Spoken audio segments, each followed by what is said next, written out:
All right, Shalom, Tides of War. Here again with another lesson. And lesson right here is basically, just in the spirit. I was just reading a little bit this morning, and I just decided to do this lesson. I'm gonna try to. It should be real quick, real short. Lord willing, to be short and edifying to you Akim out there that's in the faith, in the spirit of Yahweh Shem Yahweh Shai. And I want to start off by giving all praises, honor, and glory to Yahweh, Hashem Yahweh Shai. Double honors to the apostles and elders of Great Millstone, and much love and prayers to the Akim out there through the four winds, teaching His word of sincerity and truth. And as you can see, it's the blue letter. And I just get right into it. And I'm in Ecclesiastes. So this is Ecclesiastes chapter 7, verse 16. It says, "Be not righteous over much, neither make thyself over wise. Why shouldest thou destroy thyself?" Now, it says, be not righteous over much, because you start to judge brothers according to your own understanding and not really fully understanding the scriptures. And it says, neither make thyself over wise, because when you be over righteous and you make yourself over wise, you start to develop pride. And when you develop pride, that's when you falling into the left-hand side of Satan, because the Lord said He hate pride. And you also, you develop pride, and you also, like the scriptures say, you lean into your own understanding, to where no one can reprove you, which means to correct you. The more exhorted you are, the more you're supposed to humble yourself, because nobody's better than any other brother in this truth. We all the same, because we all one body. Like the body itself, like the head don't say to the feet, I'm better than you because I'm on top. You see? So it says, be not righteous over much, neither make thyself over wise. Why shouldest thou destroy thyself? Now you see that's why the scriptures say, why shouldest thou destroy thyself? Because that's what happens. In due time, you will destroy yourself. The Lord eventually will, because of your pride that you develop, and because of you leaning onto your own understanding, and because the Lord had exhorted you, the Lord will have to repent from exhorting you. And the Lord is not a man to repent. You see? Because the more you exhort it, the more you're supposed to humble yourself, and especially to the young brothers that's in your camp. You're supposed to be brothers supposed to be able to, how can I say it, look up to you in righteousness and follow after you. Like the apostles and elders of Great Millstone, we give them double honors because they rule well. The Lord, Yahweh Shem Yahweh Shai, have set them up to be, a guide for us to actually grow in this truth. Because we all are, when you become a leader and, the Lord exhorts you on a level, you become an example for brothers. And that's why when you do wickedly, what happened? You be an example for brothers. You see? So it says, why shouldest thou destroy thyself? Because you develop pride. You develop all types of things. You lean onto your own understanding. So with that, I want to grab a precept. This is Proverbs chapter 25, verse 16. Hast thou found honey? What is the honey? The honey is this truth. Honey tastes good and sweet. Hast thou found honey? Question mark. Eat so much as is sufficient for thee, lest thou be filled therewith and vomit it. Yeah, because too much of anything is bad for you. Now, the scriptures talks about a balance. And with that, you got Proverbs. Let's grab that real quick.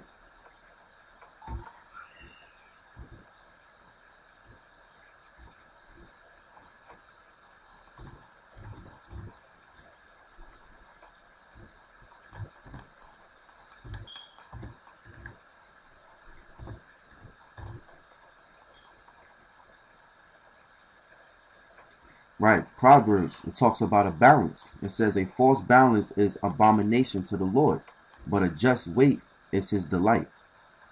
You see? So going back, it says, Proverbs, it says, how hast thou found honey? Eat so much as sufficient for thee, lest thou be filled therewith and vomited. Because anything of too much is bad for you, and that goes with foods. You got to switch your foods up sometimes. You got to switch your diet up. Same thing like in this truth. Anything too much is bad. You have to have a balance in this truth. That's something, we all, myself and every brother out here, you got to pray for balance so the Lord can give you a good balance so you can continue to grow and not be stagnant. And like Elder Gabar always say, he bring out the scripture, to flow like living water. And it says basically, so it says eat so much as sufficient for thee. You're supposed to eat this word enough that's sufficient for you. You can't gobble down. For new brothers coming in, you can't just gobble down everything and think you know everything and then be a teacher overnight or be a prophet overnight. It takes time. Like repenting takes time because you need the experience. You have to go through things, And me myself, I'm young. I'm a young man in this truth, and just for the years I've been in it, I ain't nowhere near where I should be, But I do have a little bit of experience to speak on these things, to add or to help brothers in the spirit. Okay, so I'm gonna read it again. It says, "Hast thou found honey? Eat so much as sufficient for thee, lest thou be filled therewith and vomit it." Yeah, because you will vomit it. You will throw it up. It's too much on your plate. You gotta pace yourself and humble yourself and make sure that you want a steady balance in this truth, not to be over righteous and not to be over wise. You see, because with knowledge puffeth up, and you can develop pride. Okay, so let's jump back. But matter of fact, we got another precept. This is Romans. Let's get into what Paul said. This is Romans chapter 12, verse 3.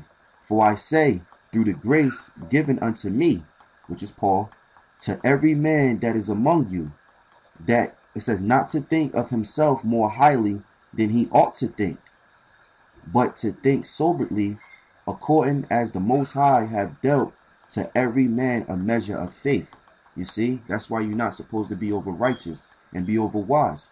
You're not supposed to think of yourself too highly, like, okay, you can't, nobody could talk to you, nobody can say anything to you. You got to be mindful of that and check yourself so that won't be you.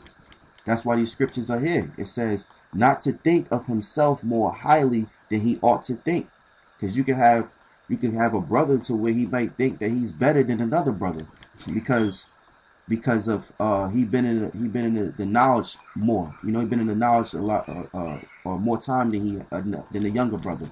You just got to be mindful of these things. It says, "But to think soberly, according to the Most High have dealt to every man a measure of faith," because every man got a different measure of faith. And like I said before in my last lesson, I said, or probably in camp, you can't have enough faith. Faith is unlimited.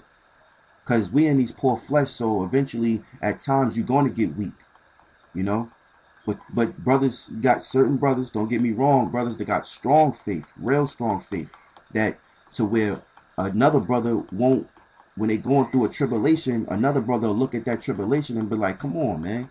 I'm saying I ain't losing faith on that." That's why you got to build your faith up for the brothers that got weaker faith. You got to get the experience. The Lord start chastising you, putting you through tribulations, and what happens, you start develop a stronger faith. You get that rock faith, that Yahweh Shah, you see? And it says measure of faith. And what faith means? Faith means trust. You see? So let's get this word faith real quick. It says faith, complete trust or confidence in someone or something, which is Yahweh Ba'ashem Yahweh Shai. So faith means trust, meaning, us brothers that's in this truth, we love Yahweh. We love Yahweh Ba'ashem Yahweh Shai. We trust Yahweh Ba'ashem Yahweh Shai. So when you get weak, that's fear. And a quick scripture to back that up. This is 1 John chapter 4 verse 17. "Herein is our love made perfect, that we may have boldness in the day of judgment, because as he is, so are we in this world." It says there is no fear in love.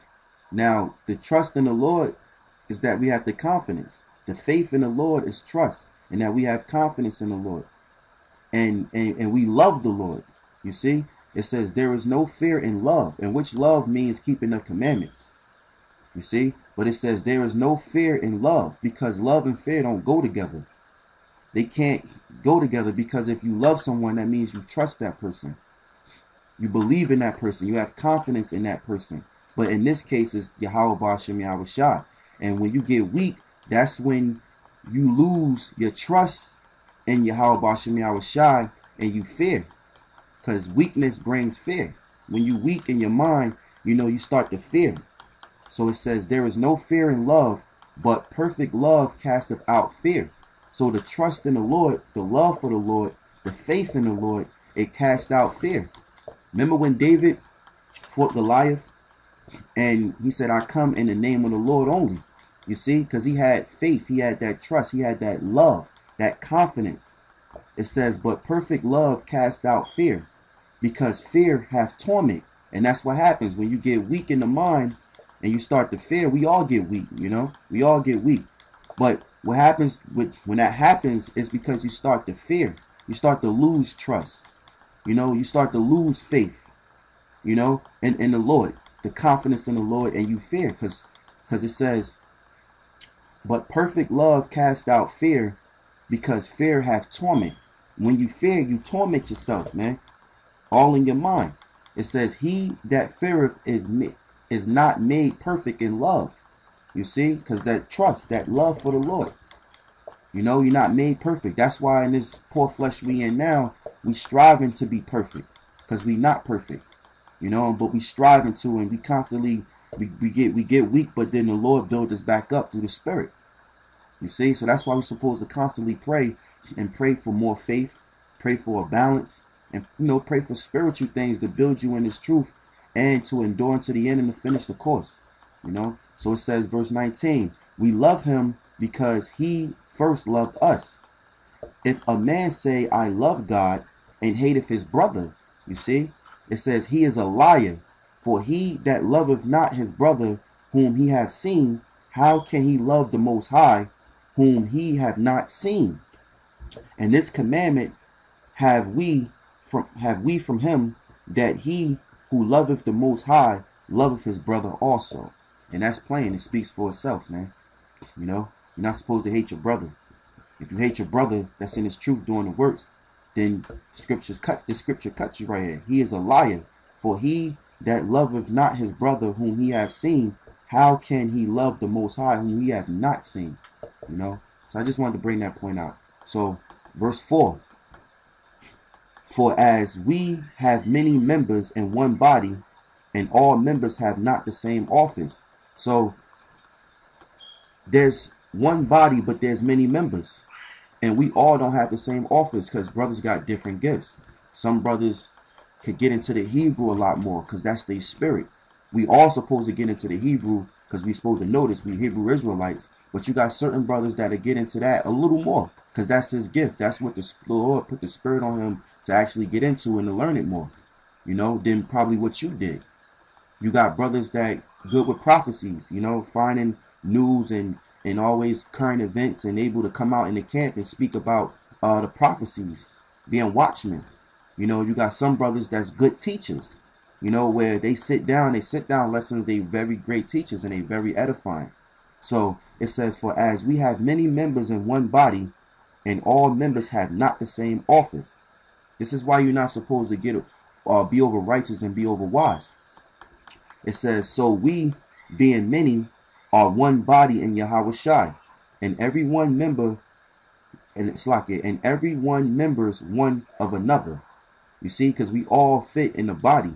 Like I said before, the head don't boast over the feet, because the head sits on top, and because the brain is in the head, and the brain tells the feet what to do. The members in your body don't fight each other, and if that's happening, that means you must got a virus inside of you. You see, and then what happens? You got that virus inside of you.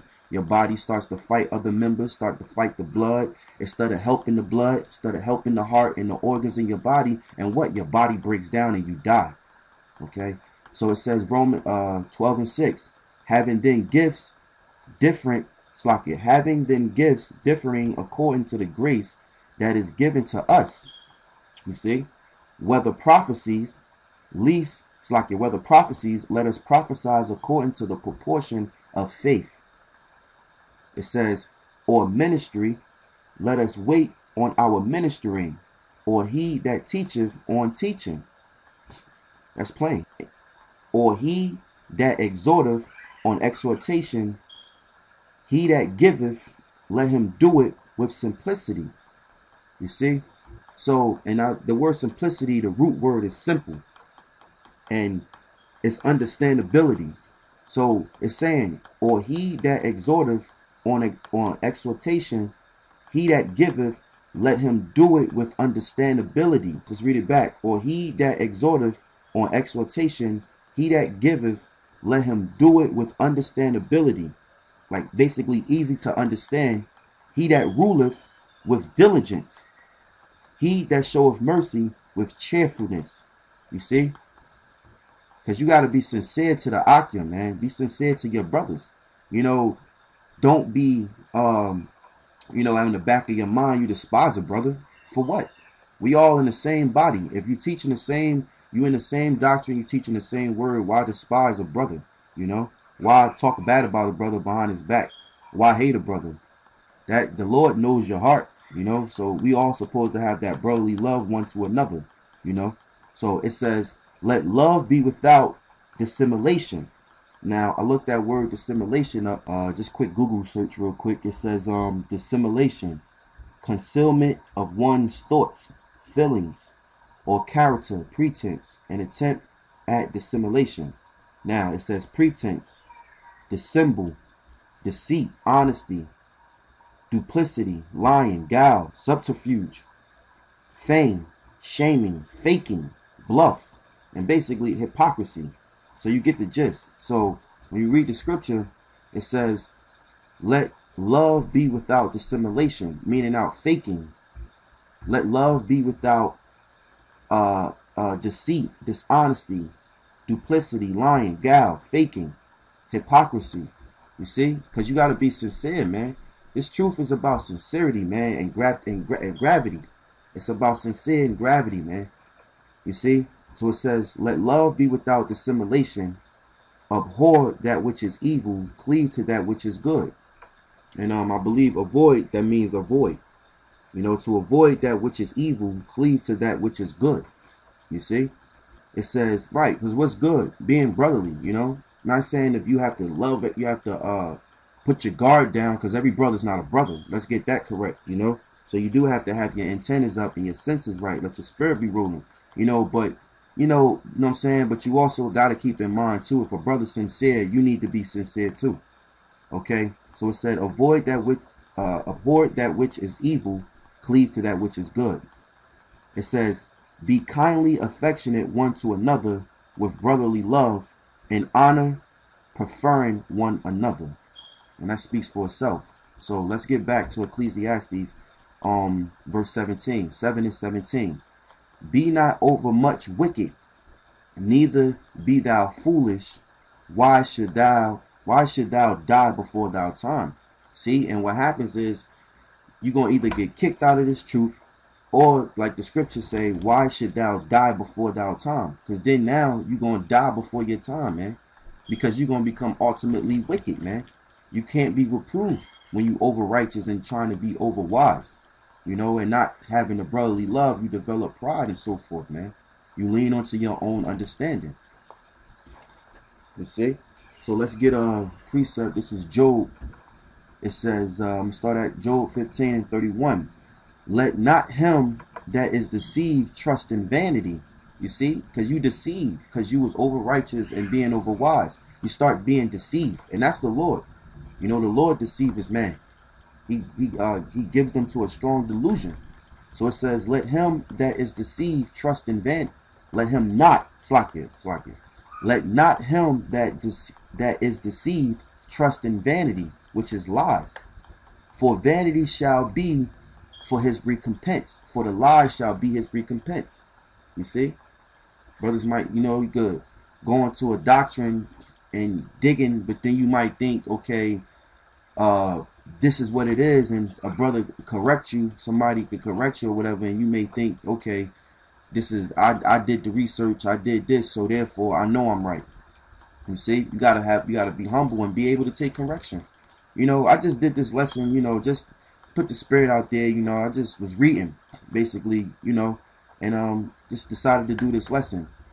So verse 32, it says, "It shall be accomplished before his time, and his branch shall not be green." You see, because now you done cut your life short because you was being over righteous and over wise. So now you done cut your life short, going back into Ecclesiastes, where it says, Be not over much wicked, neither be thou foolish. Why should thou die before thy time?" You see? And going here, it says, "It shall be accomplished before his time, and his branches shall not be green." You see, like a garden, when you plant a seed in a garden, you know, some of the plants, not all your plants gonna come up with crops, come up and be plenteous, come up and you can ripe. You see, you're gonna have some you're gonna have to clip off because it didn't actually fully grow into what vegetable you want it to be, or fruit, or whatever the seed is. You got to clip it off and throw it away. So really, you cutting your life short. You know, it says, "It shall be accomplished before his time, and his branch shall not be green.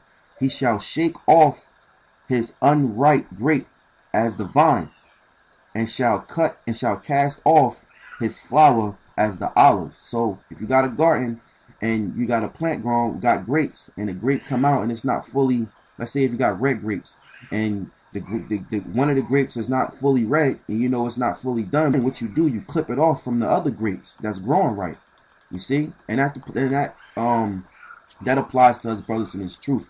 You know, for the brothers that's being over righteous and over wise. You see, you cut your time short, and that's basically you become leaven, and then it be time for you to go. You know, so with that, I hope I was edifying. I want to give all praises, honor, and glory to Yahweh, Ba'ashem Yahweh Shai. Double honors to the apostles and elders of Great Millstone. Much love and prayers to you, Akim, through the four winds of the earth. Shalom.